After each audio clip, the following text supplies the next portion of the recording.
Hello, and welcome to this paper summary presentation video on probabilistic object detection, definitions, and evaluation. The paper is published at the Winter Conference for Applied Computer Vision, WACV 2020, but you can find a free version in the link in the top right of the screen.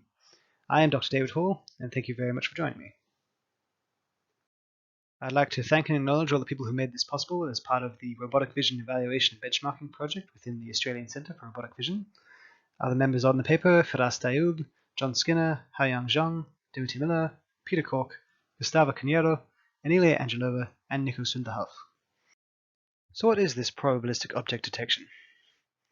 Probabilistic object detection, in essence, is ordinary object detection, but where you estimate spatial uncertainty as well as semantic uncertainty. This is the essence of probabilistic object detection. It's a very simple concept, but one which we feel is important and future research should spend some focus on. So why do we consider this probabilistic object detection to be so important for study? Let's consider a practical example. Let's consider a robot in an environment. In order to achieve its task successfully, the robot needs to understand what objects are around it and where these are located. So far, this sounds very much like standard object detection. But let's have a look a bit deeper into what object detection actually gives us and consider it from a robotics point of view. Let's start by looking at the semantic aspect of object detection. What is the object that I am looking at? In classic object detection literature, it's been well established that current detectors are poorly calibrated, leading to them sometimes being overconfident of the objects that they are looking at. Sometimes this can lead to quite funny results. Now, while this is entertaining to look at from a computer vision perspective, in robotics, being highly confident for the incorrect label could potentially have catastrophic results. Things aren't any better when we consider the spatial aspect of object detection within a robotics context. In object detection, there is no sense of spatial uncertainty. Any pixel that is within a bounding box is considered part of the object, and any pixel that is outside of the bounding box is not part of the object. Let's consider this example of trying to detect this cat. With this bounding box, which is very reasonable from a computer vision standpoint, we have in fact missed the pixels of the tail of the cat. And because we have no sense of spatial uncertainty, we are certain that these pixels are not part of the cat. But for a robot, should we therefore consider this area safe to traverse? Let's consider another situation where we're trying to detect a cup. Again, this bounding box isn't entirely unreasonable from a computer vision perspective, but for a robot, are we saying that this entire region outside of the cup is graspable? Is this part of the cup we're trying to pick up? These are the primary reasons that we argue for a probabilistic object detection approach for robotics applications, something which considers both spatial and semantic uncertainty and needs to be accurate in the estimates of said uncertainties. Now that we have established why probabilistic object detection may be useful from a robotics context and some of the shortcomings of classical object detection, let's go ahead and start to define probabilistic object detection a bit more formally. Going from our general overview, we said that probabilistic object detection is object detection where you estimate spatial and semantic uncertainties.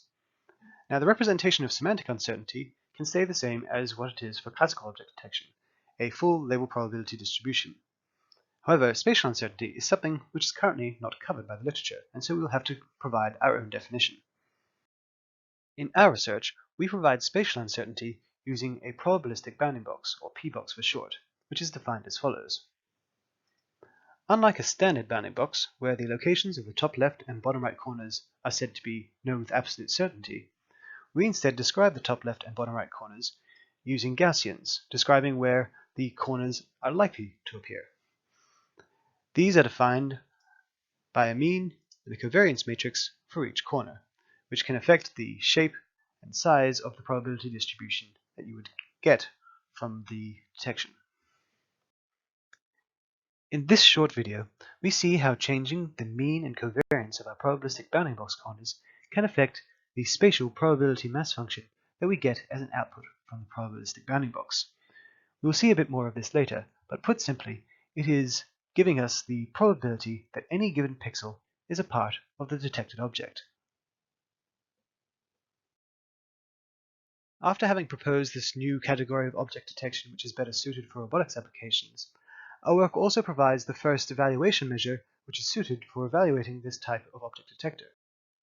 This evaluation measure is the probability-based detection quality, or PDQ. It is designed to reward accurate spatial uncertainty estimation, explicitly measure label quality. It can be broken down into submeasures for further analysis. It has no predefined thresholds. It optimally assigns based on combined spatial and label quality, and does not obscure false positive detections. PDQ is the main contribution of this paper, and so we will go into it in some depth. Let's start by defining a few things within PDQ. Under PDQ, a ground truth is defined as consisting of a segmentation mask, a class label, and a bounding box which contains all of the pixels of the segmentation mask. Now the bounding box provided here is for simplicity of maths later, and the segmentation mask should not be seen as an indication that absolute pixel-perfect annotations are required, though we do see that as an ideal case scenario, for reasons that we will get into a little bit later. A detection in PDQ consists of a probability mass function, which defines the probability that any given pixel is a part of the detected object, a full probability label distribution with probabilities given for every known object class, and a segmentation mask, which contains all non-zero probability pixels. It should be noted that in practice, this is actually all pixels above a very low threshold. Also, that in practice the probability mass function in our probabilistic object detection task is given by the p boxes that we defined earlier.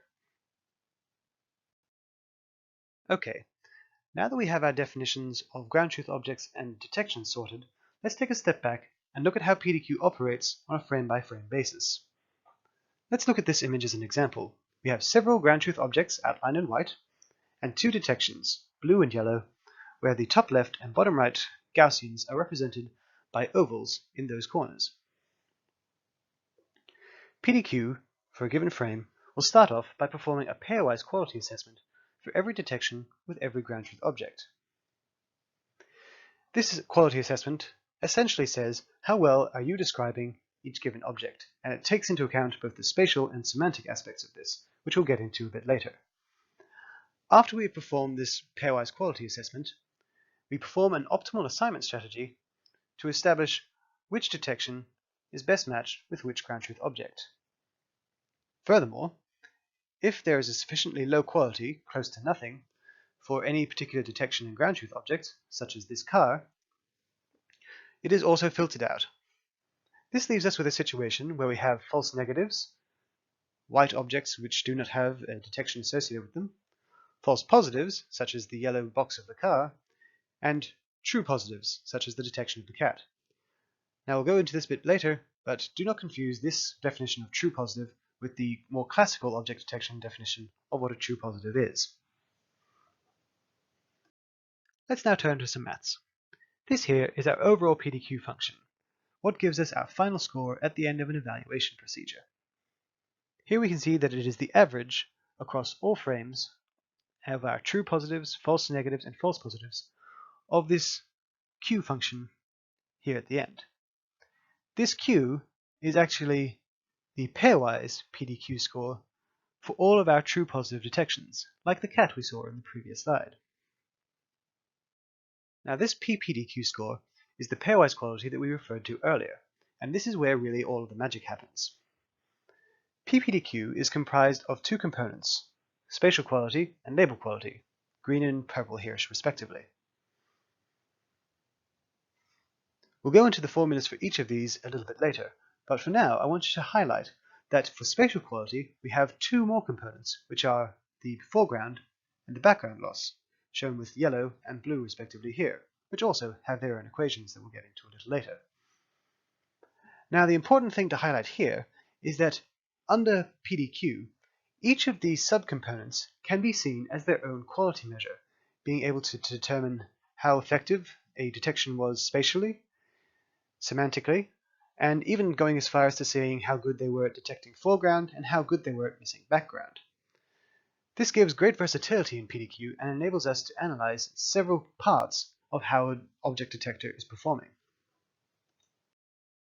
Let's start delving into some of those subcomponents a little further, and start with foreground loss.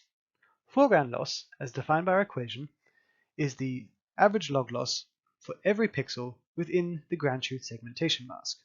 So if this diamond was our object, and this was our detection, we would only care about the pixels which are contained within this segmentation mask. Here, we would have low loss for any high confidence regions, because they have correctly identified what pixels are part of the object, and we would have high loss for any low confidence regions. It is also important here that we ignore any pixels that are outside of the mask but inside of the bounding box. This is an important aspect of probabilistic object detection, as we are currently still using a box to try and define a segmentation mask. Now, the use of a probabilistic box to try and define a segmentation mask does seem a little unusual, and indeed in our own research we state that pixel-perfect annotations are not so much a requirement as an ideal. But we do see it as an ideal scenario for the reasons we're going to get into now. Let's consider this aircraft. This is its segmentation mask, and this is its bounding box. Now we'll see that above the aircraft there's a large area of empty space which, under the bounding box definition, is seen as required for the detection. If you were looking at a traditional object detection analysis system, like NAP, if you had a detection such as this, and we're 100% confident that it was an airplane, and the IOU was about 0.5, under many evaluation strategies, this would be seen as a perfect detection. Now, in our opinion, this is not an ideal scenario, and we really want to be focusing on detecting the actual object itself. And this is why we use our segmentation mask in our analysis the way we do, but at the same time don't wish to punish using a box to detect the segmentation mask. So we ignore the empty space regions as treated as null. Let's now turn to background loss. If we look at the formula for background loss, we will see that it's very similar to the one for foreground loss, but there are two key differences. The first is that we are now looking at a different set of pixels, V, and the second is that we are now taking the log of 1 minus the probability mass function output.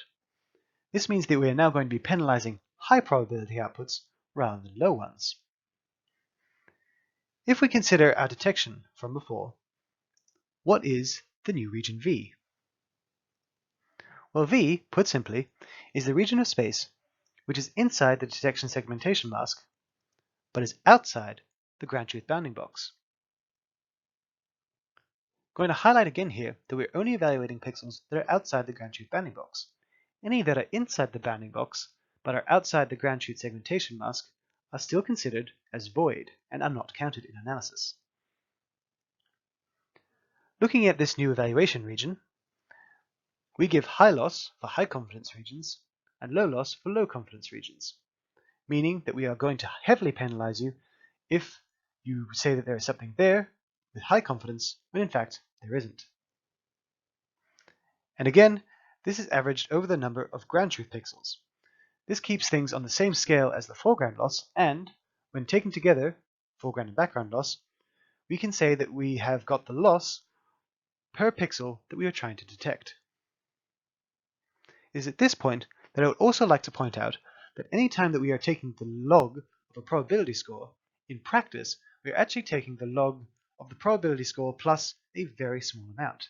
This helps us to avoid an infinite level of loss for any individual pixel. Okay, let's now take all of this together into spatial quality and then summarize everything that we've learned so far.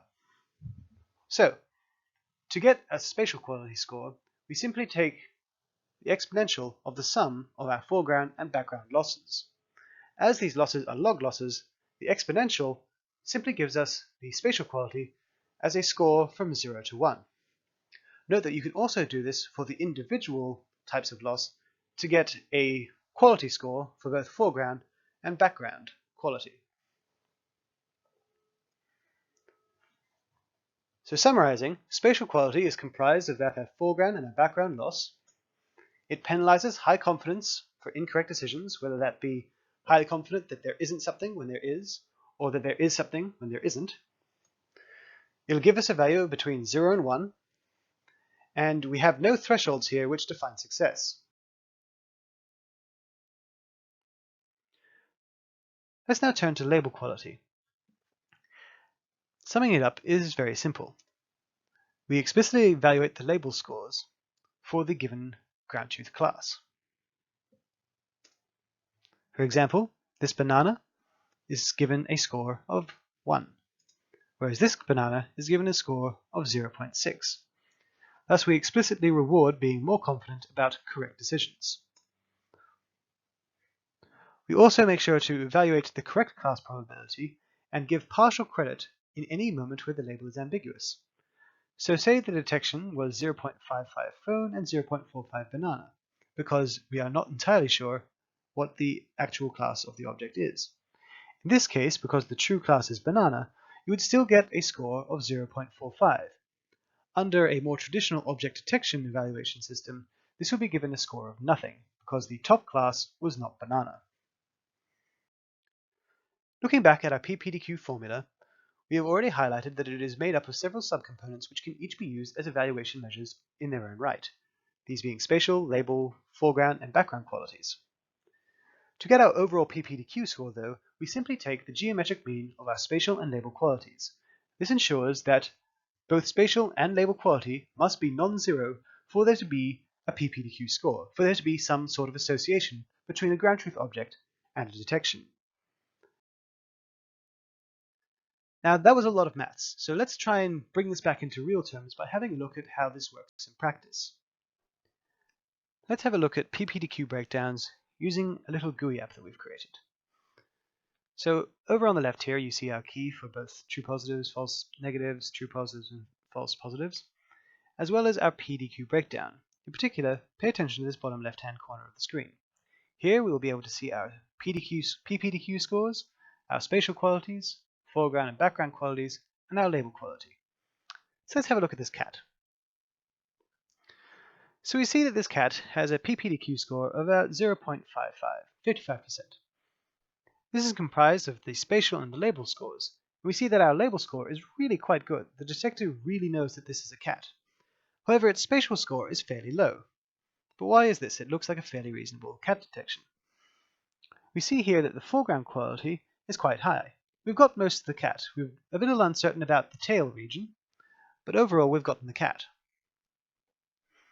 However, we have been overly confident in our detection region, and our background quality is quite low.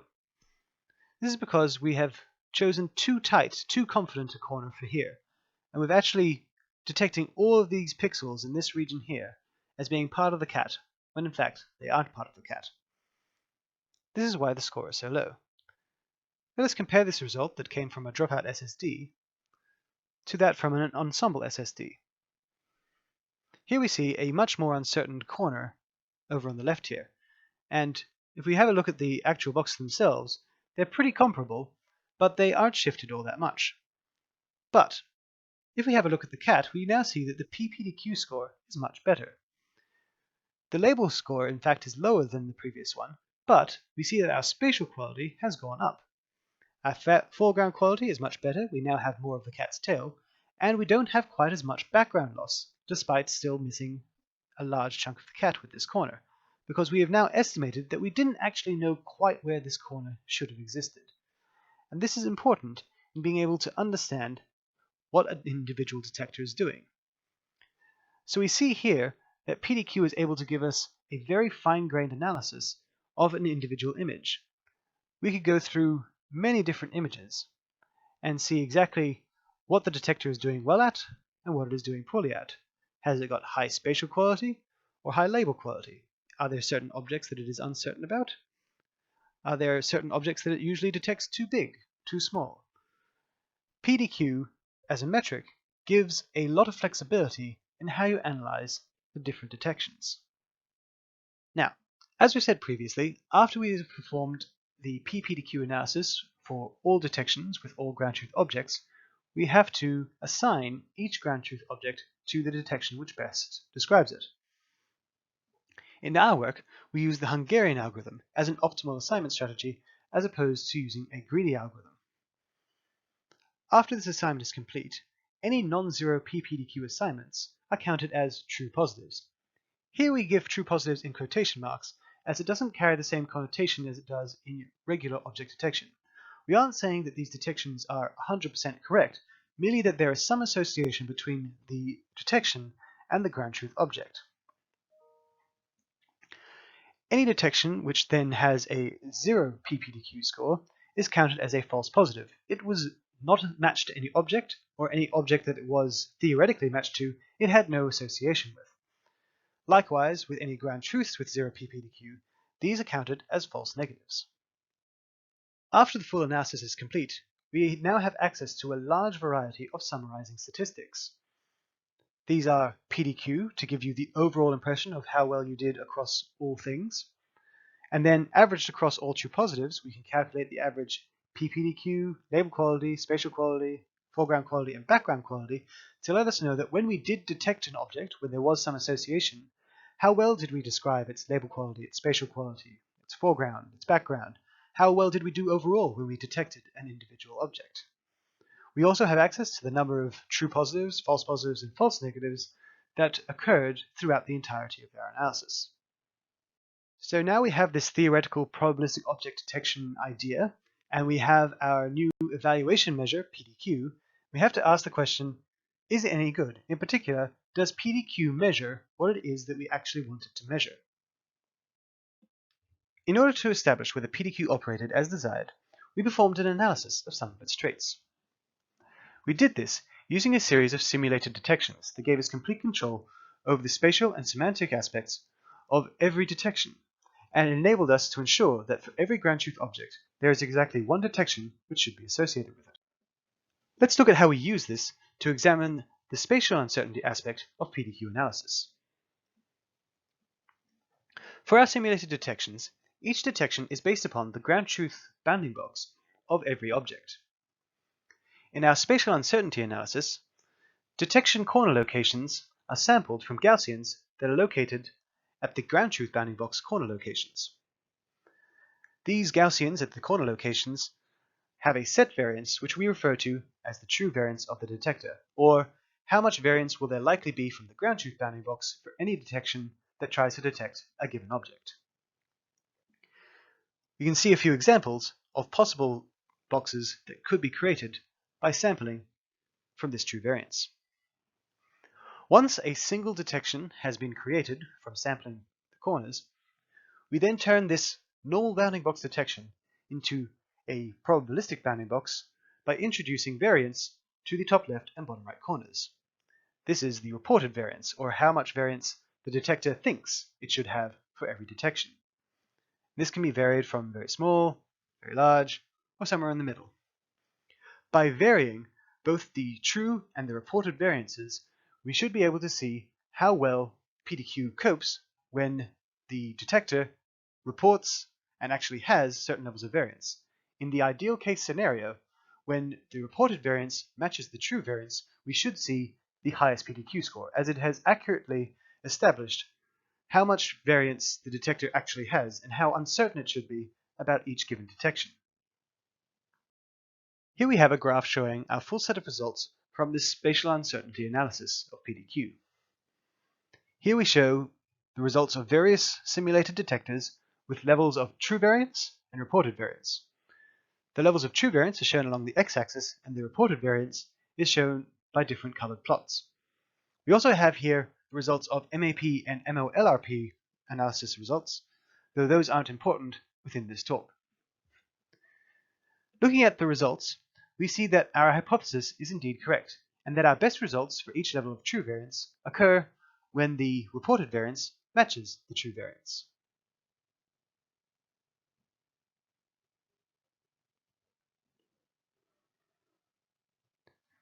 This shows that PDQ does indeed reward accurate estimation of spatial uncertainty, which is the desired effect. After establishing that PDQ did analyze spatial quality in a desirable fashion, we moved on to look at the label quality aspect of PDQ analysis. We did this again using simulated detections, where the detection box always matched a ground truth box, and we slowly decreased the class confidence of the correct class, always maintaining that it was the top scoring class amongst all available. Here we see the full analysis of this experiment, with PDQ results compared to MAP results. Here we see that as the label probability of the correct class decreases, PDQ likewise decreases. In comparison to this, MAP remains consistent, saying that every detection was absolutely perfect. This is because MAP does not explicitly evaluate the label confidence of every detection and instead goes by a ranking system. If the rank remains unchanged, so will the score. After establishing that PDQ operated as desired, we were able to start analyzing how existing detectors performed under a PDQ analysis. We performed experiments using the Corke 2017 dataset, consisting of 5,000 images with objects of 80 different classes contained within. We analyzed a handful of classical detectors which are listed here.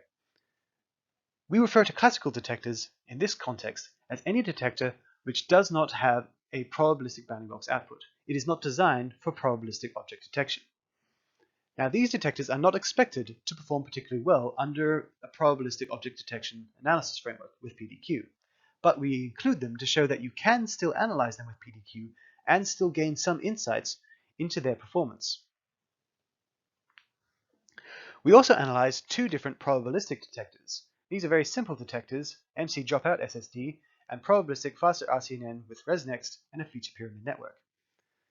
More details about these probabilistic detectors can be found within the paper, but these are used as an example as to some very basic approaches to probabilistic object detection and seeing how they compare to classical detectors for a PDQ analysis. We also analyzed two different levels of label confidence threshold. These are the thresholds which determine how many detections should be included for analysis. The reason for this will become clear as we move deeper into our analysis. Finally, we look at different evaluation measures to see how they compare for all of these different types of detectors. We look at the state-of-the-art for object detection analysis, MAP, as done by the Corke dataset. We also look at MOLRP, which is an alternative to MAP for object detection analysis. We look at our overall PDQ score, and we analyze all of our PDQ submeasures to give us a clear idea of all the different aspects of how these detectors are performing. The majority of our results are summarized within this slope chart shown here. The slope chart enables us to examine the relative ranking of all the detectors under various evaluation measures and see the individual scores for each of those evaluation measures. The scores being shown inside the hexagons on the slope chart and the relative rankings being shown by the column on the right. Now, looking at this slope chart, we see several trends start to emerge. Firstly, under PDQ, the best results are from probabilistic object detectors. Now, this was to be expected, as they are designed for the task of probabilistic object detection, and thus do well under PDQ. Looking as to why the other detectors don't perform quite as well under PDQ, we look to the spatial quality. Looking at spatial quality, we can see that the best performing non-probabilistic detector, shown in orange, has a score of only 17.6%. By comparison, the worst performing probabilistic object detector, which in fact does worse under PDQ due to false positives, still has a spatial quality score of 27.3%. This shows how important spatial quality will become as a new aspect to object detection and something that should be considered in future works. Secondly, we see that even for classical object detectors, we can still gain some further insights. Looking at the YOLO, shown with pink and dark purple, we see that it performs fairly middling to low under most evaluation measures. However, these results suddenly jump to extremely high under label quality, taking the first and second spots. What does this tell us? Well, it tells us that unlike other classical object detectors, YOLO is particularly good at identifying what objects are when it detects them. However, it performs slightly worse in terms of localization. This is an insight that you cannot necessarily gather from a standard MAP analysis. The final observation is to do with the label confidence thresholds. We note that for every detector, the MAP score for a classical object detector or even a probabilistic object detector is higher when the label threshold is lower, meaning that there are more detections available for analysis. But more detections also quite frequently means more false positives. And we see that under PDQ, the scores for any detector with a label threshold of 0.05 rapidly plummets. In order to understand this situation a bit more clearly, let's have a look at a side-by-side comparison of the same image being detected by the same detector, but with two different label confidence thresholds. On the left, we see a threshold of 0.5, and on the right, a threshold of 0.05. Now, what becomes very clear is that the detector with 0.05 has a much higher volume of false positive detections, false positives being shown as orange boxes. And yet, this detector is seen as, by MAP, the better detector, despite all of these false positives. PDQ, on the other hand, takes a very practical approach to object detections. They are supposed to be used in an application, and so we don't want to be filling the screen with false positives.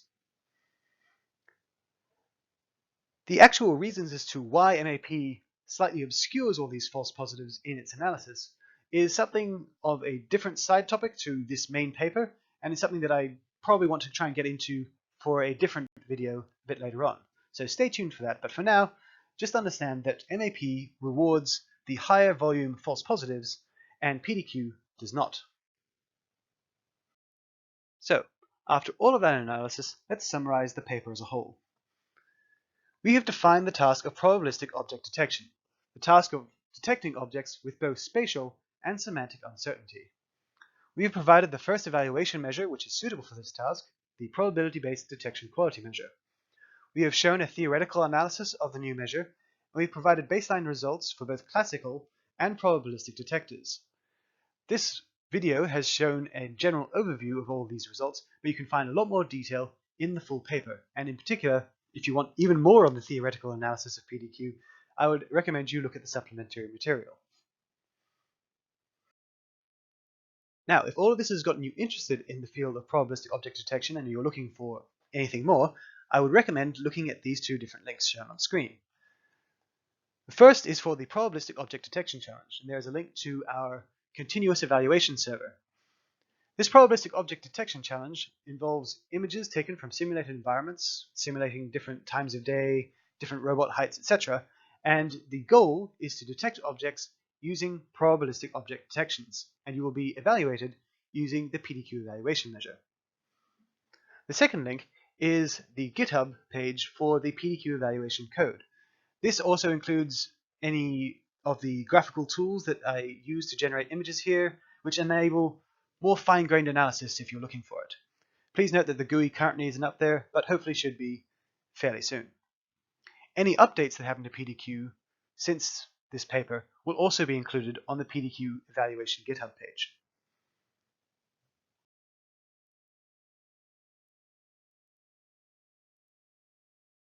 In terms of what's next from our lab in this field of research, if you're interested in actually solving the problem of probabilistic object detection, I would highly recommend you check out the work by Dimity Miller. She's a researcher here at the Australian Centre for Robotic Vision within QUT. And if you are interested in this field of research, she's probably a good place to start looking. Secondly, if you're interested in the PDQ evaluation measure as a whole, we are working to try and improve it in several ways. So there are ways that we could possibly treat false positives differently, making sure that if you are both uncertain semantically and spatially, it gets treated a little bit less harshly than a highly confident either spatially or semantically detection. Secondly, we're also trying to look into adding the field of label calibration within the PDQ evaluation measure. With all of that, I'd like to thank you very much for listening to the end of the video. If you are interested in further information, I have several links here on the screen for you for both our paper, our evaluation server, our Robotic Vision Challenge website, which has stuff on both probabilistic object detection and scene understanding challenges. And if you want to contact me or check out the work that we do, I'd be happy to hear from you. Thank you very much.